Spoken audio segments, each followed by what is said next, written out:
This is Ryan Elliott for Boxing Social in association with Betfred. I'd like to be joined by Sean O'Hagan back at the hotel here. Sean, just your initial reaction to the fight being called off after 2 rounds due to that cut sustained by Maurizio Lara. Do you know what? You say they had a disappointing night. I've just got my second world champion in Maxi Hughes. I mean, they call it Cinderella Man, a proper Cinderella Man story that really, because, you know, we're not supposed to win any of these fights, are we? But Maxi's been absolutely phenomenal in his training, his attitude. We've turned things round and he's won that tonight, so that takes a little bit of disappointment off. As far as Josh is concerned, a technical draw. Do you know what? I'm going to take it as a victory. Because what we could have done is dodged Lara, we could have gone round him. But he didn't. He come back, faced his demons. And to be honest, even at first round, after first round, you could tell that kid, he didn't really want to be there. I think he's just seen that happen to his pal and his training partner that came over with him. I really don't think he were up for it tonight, you know. He did throw he threw everything at us in that first round. And part of the second round, but they were being defended, he were being countered, and he were being bullied. You know, he was strong tonight. Josh was very, very strong tonight, you know, and he put him in his place. And you could tell, you know, he didn't really want to be in there. And the cut, incidentally, started off in the first round. So, you know, whether it were head clash or whatever it was, I don't know, but I'll have that. I'm content with that. With that said, when we spoke to Josh in that huddle in the media sort of bit, he said he'd be sort of open to a third fight. You were sort of saying there that you're taking that as a win. Do you think it is time maybe to look at other options potentially, like maybe a Lee Wood or someone else? Do you know, I think we've gone past that domestic scene. I mean, Lee Wood got the same as what Lara got last time. Really, he got Kanzu. He wasn't right. Josh wasn't right. James Tennyson wasn't right. You know, so really, I mean, listen, if we had to fight Lee Wood, then we probably would do. But I'm not being funny, and I don't mean it disrespectful. Lee Wood's done well with Kanzu. But we've left that behind a long time ago. A long time ago. You know, we're going to go abroad, we're going to unify and everything else.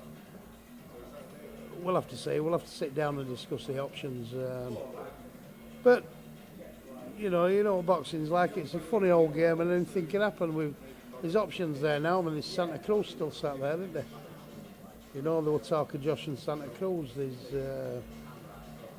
won't even entertain Galad because I don't think we could fill a scout up. You know, if we were fighting Galad. So yeah, I mean, maybe we'll sit down with Eddie and sit down with Steve, and we'll go through those options, and I'm sure we'll come up with something. As far as the third fight with Lara goes, that cut was absolutely terrible. That kid's he's not gonna box until well into spring. You know, so we'll have to see. We'll see. It was a horrendous cut. We've now seen the photos now that we've been away. We couldn't really get a proper look from ringside where we were. I've seen the photos since. It did look disgusting. Did you think Maurizio wanted to continue? Do you know something? I don't think he did want to continue because he sat down, and at no point did the protest when Doctor said, you know, listen, that's it.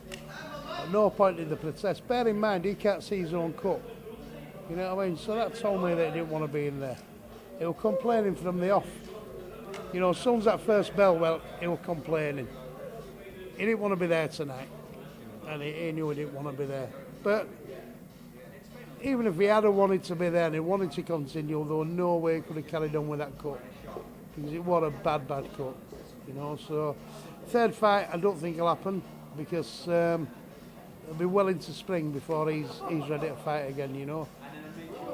So we'll have to sit down, like I said, discuss options, see where we go. Sean, I said at the beginning that the main event had ended in disappointment, but rightly, as you said, it wasn't a completely disappointing night, especially for yourself, Maxi Hughes, the feel-good story of the night, an incredible journey, and you must have felt so proud seeing him get in there and produce that level of performance tonight, an absolute masterclass. The thing is with Maxi Hughes is that if you spend any time with him, he's the loveliest kid that you could wish to meet.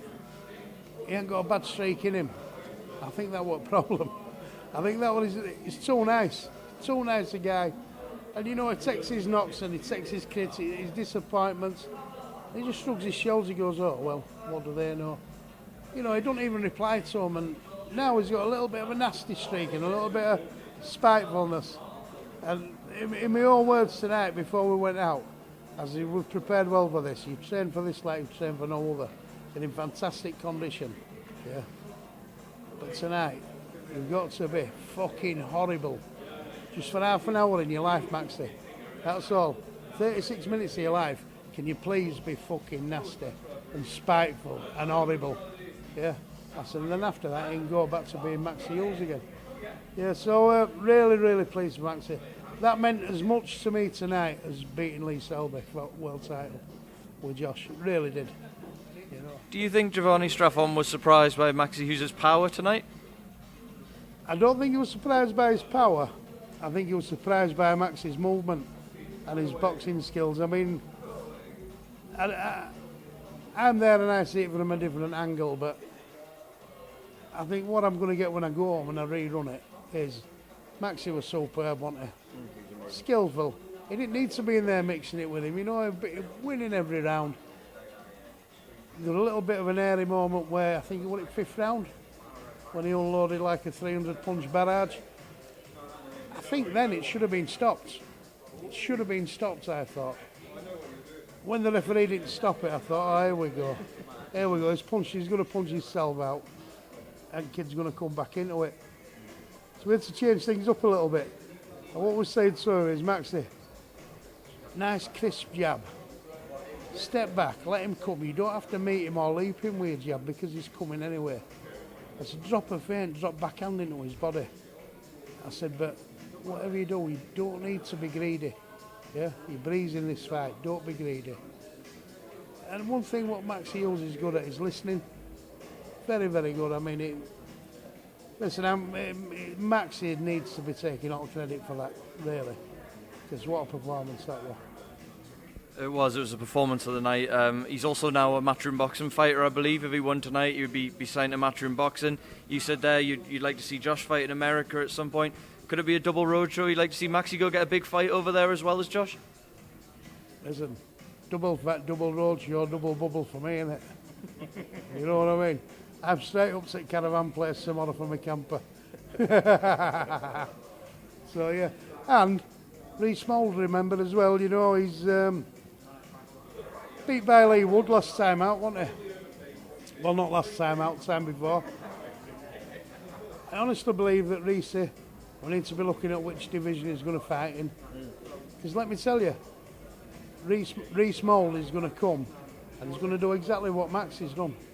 The talent that we've got in that gym, it's small, but it's talented. And now it's letting Reece Mould off at lead at his correct weight. And you watch him. So it might be treble, might it? Treble bubble, I don't know how that works out, do you? But I know it's enough to get me a camper van, so we're happy. Sean, it's 1 in the morning. I'm very appreciative of the fact that you've came over and spoken to me, so thank you very much for that. Congratulations for tonight, and I'm sure I'll catch you very soon. Thank you very much. Anytime you want, no problem, yeah?